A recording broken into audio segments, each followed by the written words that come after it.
ধরে হাতটা ধরে যা প্রতি মেধাবী ছাত্রছাত্রীদের জন্য।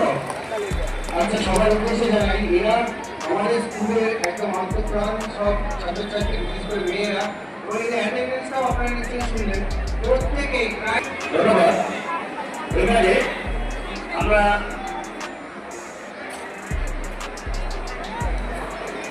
ছাত্রছাত্রীরা, তোমরা রেলিংয়ে বারান্দা রেলিংয়ে এইভাবে হেলান দিয়ে দাঁড়াবে না।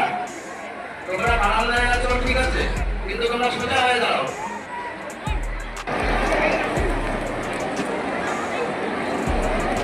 আমাদের ঘোষণা শেষ হলো, আর একটু